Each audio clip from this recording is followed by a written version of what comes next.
ಹಾಸನ ಸಮಾವೇಶ ಯಶಸ್ವಿಯಾದ ಬಳಿಕ ದಳಪತಿಗಳು ಕಲ್ಯಾಣ ಕರ್ನಾಟಕದ ಕಡೆ ಮುಖ ಮಾಡಿದ್ದಾರೆ.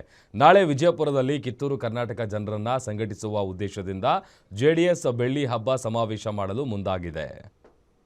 2028ರ ವಿಧಾನಸಭಾ ಚುನಾವಣೆಗೆ ಈಗಿನಿಂದಲೇ ದಳಪತಿಗಳು ರಣತಂತ್ರ ಹೆಣೆಯುತ್ತಿದ್ದಾರೆ. ರಾಜ್ಯದ ಪ್ರಾದೇಶಿಕ ಪಕ್ಷವಾದ ಜಾತ್ಯತೀತ ಜನತಾದಳದ ಬೆಳ್ಳಿ ಹಬ್ಬದ ಪ್ರಯುಕ್ತ ಕಿತ್ತೂರು ಕರ್ನಾಟಕ ಭಾಗದ ಪದಾಧಿಕಾರಿಗಳ ಮತ್ತು ಕಾರ್ಯಕರ್ತರ ಸಮಾವೇಶವನ್ನು ನಾಳೆ ವಿಜಯಪುರದಲ್ಲಿ ಹಮ್ಮಿಕೊಳ್ಳಲಾಗಿದೆ. ಜೆಡಿಎಸ್ ವರಿಷ್ಠ ದೇವೇಗೌಡರ ಅಧ್ಯಕ್ಷತೆಯಲ್ಲಿ ಬೃಹತ್ ಸಮಾವೇಶಕ್ಕೆ ಈಗಾಗಲೇ ಸಕಲ ತಯಾರಿ ನಡೆಸಿದ್ದು, ನಾಳೆ ವಿಜಯಪುರದಲ್ಲಿ ಜೆಡಿಎಸ್ ರಣಕಹಳೆ ಮೊಳಗಲಿದೆ. ಕರ್ನಾಟಕದಲ್ಲಿ ವಿಧಾನಸಭೆ ಚುನಾವಣೆಗೆ ಇನ್ನೂ ಸಾಕಷ್ಟು ಸಮಯ ಬಾಕಿ ಇದೆ. ಆದರೆ 2028ರ ವಿಧಾನಸಭಾ ಚುನಾವಣೆಗೆ ದಳಪತಿಗಳು ಈಗಿನಿಂದಲೇ ಸಿದ್ಧತೆ ಮಾಡಿಕೊಳ್ತಿದ್ದಾರೆ. ಬಿಜೆಪಿಯೊಂದಿಗೆ ಮೈತ್ರಿ ಮಾಡಿಕೊಂಡಿರುವ ಜೆಡಿಎಸ್ 50ಕ್ಕೂ ಹೆಚ್ಚು ಕ್ಷೇತ್ರಗಳಲ್ಲಿ ಗೆದ್ದು ತಮ್ಮ ಪ್ರಾಬಲ್ಯವನ್ನ ಸಾಧಿಸುವ ಮೂಲಕ ಕಿಂಗ್ ಮೇಕರ್ ಆಗಿ ಹೊರಹೊಮ್ಮಲು ಈಗಿನಿಂದಲೇ ತಯಾರಿ ಮಾಡಿಕೊಳ್ತಿದೆ. ಹೀಗಾಗಿ ರಾಜ್ಯದಲ್ಲಿ ಪಕ್ಷ ಸಂಘಟನೆಗೆ ಹಾಸನದ ಬಳಿಕ ಕಲ್ಯಾಣ ಕರ್ನಾಟಕದ ಕಡೆ ಲಗ್ಗೆ ಇಟ್ಟಿದ್ದಾರೆ.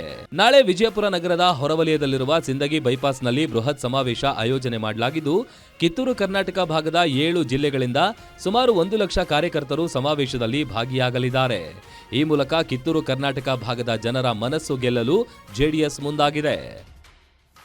ಒಟ್ಟಾರೆ 2023ರಲ್ಲಿ ಜೆಡಿಎಸ್ 19 ಸ್ಥಾನಗಳನ್ನಷ್ಟೇ ಗಳಿಸಲು ಸಾಧ್ಯವಾಗಿತ್ತು. ಆದರೆ ಈ ಬಾರಿ ತನ್ನ ಶಕ್ತಿಯನ್ನ ಮತ್ತೆ ನಿರೂಪಿಸಲು ಇಡೀ ರಾಜ್ಯಾದ್ಯಂತ ಪಕ್ಷ ಕಟ್ಟಲು ದಳಪತಿಗಳು ಪಣ ತೊಟ್ಟಿದ್ದಾರೆ. ಆದರೆ 2028ರ ಚುನಾವಣೆಯಲ್ಲಿ ಜನರು ಜೆಡಿಎಸ್ಗೆ ಎಷ್ಟರ ಮಟ್ಟಿಗೆ ಕೈ ಹಿಡಿತಾರೆ ಅನ್ನೋದನ್ನ ಕಾದು ನೋಡಬೇಕು. Deepak Shinde, guarantee news, Vijayapura. ನಿಮ್ಮೂರಿನಿಂದ ವಿಶ್ವ ಮಟ್ಟದವರೆಗೆ ರಾಜಕೀಯ, ಸಿನಿಮಾ, ಸ್ಪೋರ್ಟ್ಸ್ ಯಾವ ಸುದ್ದಿಯೂ ಮಿಸ್ ಆಗಲ್ಲ. ಬರೀ ಸುದ್ದಿಯಷ್ಟೇ ಅಲ್ಲ, ಜೊತೆಯಲ್ಲೇ ಇರುತ್ತೆ ವಿಶ್ಲೇಷಣೆ. ಗ್ಯಾರಂಟಿ ನ್ಯೂಸ್ನ ಸಬ್ಸ್ಕ್ರೈಬ್ ಮಾಡಿ, ಫಾಲೋ ಮಾಡಿ, ಕ್ಷಣ ಕ್ಷಣದ ಅಪ್ಡೇಟ್ಸ್ ಪಡೆಯಿರಿ.